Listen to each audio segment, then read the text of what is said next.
Imagine this. You're at a party, a dinner, or a networking event.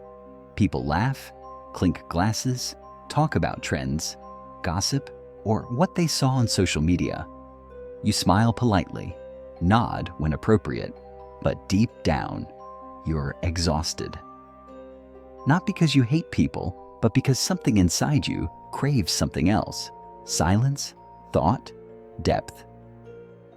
You leave early, not rudely, but quietly. And the moment you're alone, something strange happens.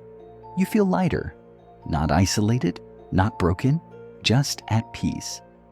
And then you wonder, why does it feel like everyone else wants more of this noise and you want less? Is it just introversion, social anxiety, or is there something deeper at play? The truth is, this tension between solitude and society has haunted deep thinkers for centuries. And for one philosopher in particular, Arthur Schopenhauer, it wasn't just a personality trait, it was a measure of intelligence. He believed that the smarter a person is, the less they crave constant social contact, and not because they're arrogant or antisocial, but because their mind is simply drawn elsewhere, to introspection, to analysis, to truth. But this isn't just about avoiding casual conversation. It's about the price of fitting in, the weight of pretending, the quiet war between who you are and who society expects you to be. And in this video, we're going to unpack that war. We'll explore why intelligent minds often detach from social life, how Schopenhauer's brutal clarity exposes the trap of popularity, and what that means for you if you've ever felt like the world is too loud, too shallow, or too exhausting. Stay with us until the end, because this isn't about isolating yourself from the world. It's about understanding why the need for solitude might be the clearest sign of the truth behind your personality. Maybe you felt it too. That subtle sense of being out of sync with the world around you. Like you're walking through life with a different frequency, more tuned into ideas, patterns, and inner questions, while everyone else seems perfectly content discussing weather, weekend plans, or what's trending online. You've probably been told, directly or indirectly, that you should be more social, more outgoing, more normal. But what if your pull toward solitude isn't a flaw? What if it's a signal? A sign that your mind is wired not for the noise of social approval, but for something far more rare: clarity, insight, inner independence. You see, society often praises the social, the charismatic, the connected, the extroverted. We reward those who perform well in groups, who play the part, who build networks, and there's nothing wrong with that, unless it's not you. Because for intelligent individuals, especially those who think deeply, feel intensely, and question constantly, too much social interaction can feel like a performance, a slow erosion of authenticity, a draining of energy. You might have noticed how certain social situations leave you feeling more alone than actually being alone. How surface-level talk dulls your inner voice. How group dynamics pull you into versions of yourself that feel distant from the truth behind your personality. And here's the thing, you're not imagining it. There's something very real behind this experience, and it's not just introversion or personality type. It's a psychological and philosophical phenomenon that thinkers like Arthur Schopenhauer understood with unnerving clarity. He didn't just prefer solitude, he saw it as essential for those who seek truth, because the crowd doesn't care about truth. It cares about comfort. It rewards belonging, not originality, and it punishes those who deviate. So if you've ever felt like your distance from social life makes you less, know this: it might actually make you more self-aware, more honest, more free. But this freedom comes at a cost.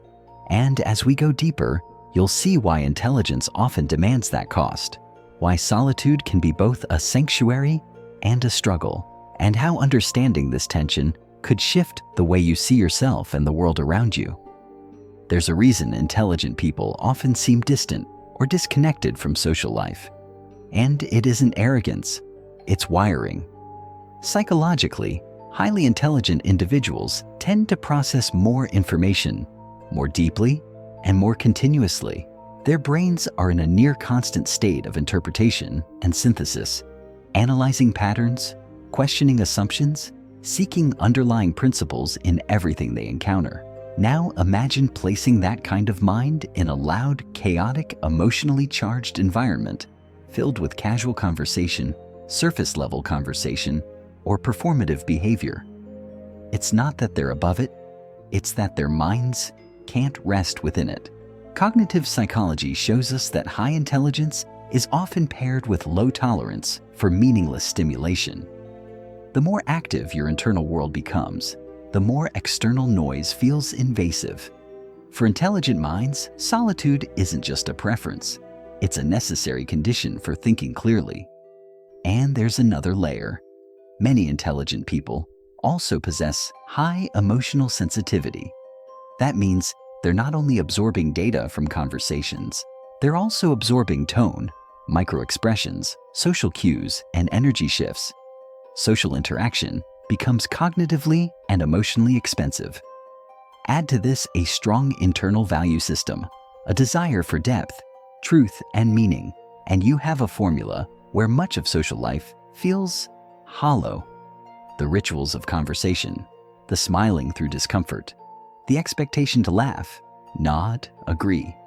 These aren't just tedious, they're psychologically dissonant. This dissonance creates friction. You begin to feel fake when you socialize. You start to notice how people shapeshift around certain groups, say things they don't believe, hide their inner lives beneath acceptable scripts. And because intelligent individuals are often more self-reflective, they notice this within themselves too. That uncomfortable moment when you realize you've been performing to fit in and the cost was authenticity. Over time, that cost becomes harder to pay. So, slowly, they begin to withdraw, not out of resentment, but out of self-preservation. Solitude becomes a way to recalibrate, to return to the self unfiltered by social pressure, to breathe without explanation. And yet, society still whispers the same judgment. You're too quiet, too distant, too serious, too alone. But perhaps that solitude isn't a weakness.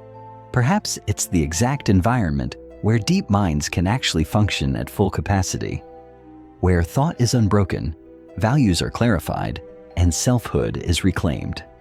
Next, we'll explore how Schopenhauer viewed this very phenomenon, not as a psychological quirk, but as a fundamental law of human nature. Arthur Schopenhauer didn't just tolerate solitude, he revered it. To him, solitude was not the absence of life, but the condition for a higher kind of life, one driven by reflection rather than distraction, by self-mastery rather than social mimicry. He once wrote, "A man can be himself only so long as he is alone. And if he does not love solitude, he will not love freedom, for it is only when he is alone that he is truly free." In that one sentence, Schopenhauer connects identity, freedom, and solitude, as if to say, you don't really exist until you've been alone long enough to meet yourself without interference. To him, most social life was a kind of theater, a game of roles, masks, and mutual illusions, not because people are evil, but because the collective mind tends toward mediocrity, conformity, and superficiality. The more intelligent someone is, the more painfully aware they become of the triviality of ordinary human intercourse, and the more they yearn to escape it, not to isolate, but to elevate. He drew a clear distinction between the common man, who seeks company to avoid boredom, and the intelligent man, who seeks solitude to escape shallowness. For Schopenhauer, the crowd represented noise, not knowledge. Popularity was not a sign of value. It was often a signal of dilution. He saw crowds as places where people lose themselves, where the individual dissolves into a blur of customs, catchphrases, and cultural reflexes. And while this may sound elitist, it's not about superiority. It's about spiritual economy. He believed that those who think deeply simply have less energy for social maintenance. Their fuel goes toward inner construction, not outward presentation. And he wasn't alone in this view. Pascal once wrote, All of humanity's problems stem from man's inability to sit quietly in a room alone. And Nietzsche, who was influenced by Schopenhauer, took it further. He claimed that solitude was where the higher man is forged, where one confronts suffering and becomes strong enough to birth new values. In that sense, solitude isn't escapism. It's an arena, a crucible for the self. But make no mistake, this path isn't easy. It comes with doubt, with moments of aching loneliness, with the slow realization that much of the world doesn't, and maybe never will, see things the way you do. And yet, it's often in that exact tension that intelligent people grow. Not in the noise of social validation, but in the silence where truth whispers. Up next, we'll bring this all together. What it means for you, how to navigate solitude without slipping into isolation, and how to reclaim your space in the world without losing yourself to it. So, what does all this mean for you? It means that your desire to be alone is not a failure. It's a signal. A signal that your mind may be tuned to different frequencies than most of the world around you. Not better, not worse, just deeper. And in that depth, you carry a responsibility, not to become isolated, bitter, or cynical, but to protect the conditions where your true self can exist. Because here's the hard truth. The modern world is not built for thinkers. It's built for joiners, repeaters, echo chambers. And unless you know who you are, unless you fiercely guard your space, you'll find yourself subtly becoming what the crowd rewards, even if it's at the cost of your soul. But solitude isn't enough by itself. It's not just about withdrawing from noise. It's about what you do with the silence. If you use solitude to ruminate, spiral, or escape responsibility, it becomes a trap. But if you use it to reflect, to align, to create, then solitude becomes your edge, a forge, a sacred space where your mind sharpens, your values solidify, and your inner compass strengthens. And that's the real key. Solitude isn't the opposite of connection. It's the foundation of authentic connection. Only when you know who you are, when you've spent time alone without masks, without performance, can you return to the world and choose your relationships freely, rather than out of fear, habit, or guilt. You begin to surround yourself with people who nourish you, not just entertain you. You start having conversations that leave you more energized, not more empty, and you stop feeling like you have to explain yourself every time you choose to stay in and read, reflect, or just breathe. But more than anything, you stop apologizing for being different, because now you understand. Your silence is not a void. It's a space where you listen to your own mind, your own intuition, your own voice, before the world tries to overwrite it. And in that space, you become more than just smart. You become sovereign. Maybe you felt the weight of being misunderstood, the guilt of saying no to social invitations, the quiet ache of wondering if something's wrong with you for simply wanting to be alone. But let this be your reminder. There is nothing wrong with you. You're not broken. You're not defective.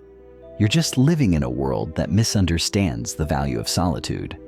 We live in a culture that equates presence with popularity. That treats constant stimulation as success. That tells us that if you're not social, you're antisocial, when in truth, you might just be self-aware. Schopenhauer knew this.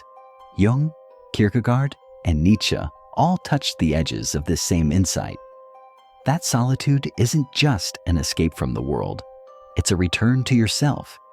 It's where clarity lives, where authenticity survives, where the world quiets down enough for you to hear the truth behind your personality. So if you often find yourself stepping away from the crowd, not out of fear, but out of fatigue, know this: you are not alone in your solitude. You are part of a quiet lineage of thinkers, seekers, and old souls who never quite fit into the noise of the present, because they were tuned into something deeper.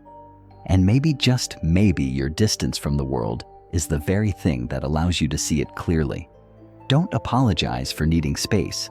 Don't shrink to fit into conversations that feel like cages. Don't perform.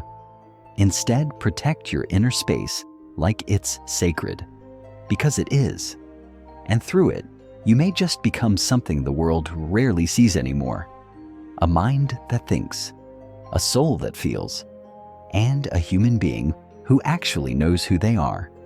Because in a world chasing attention, the rarest kind of power is presence with yourself. If this resonated with you, like, share, and subscribe to The Existential Edge for more videos like this.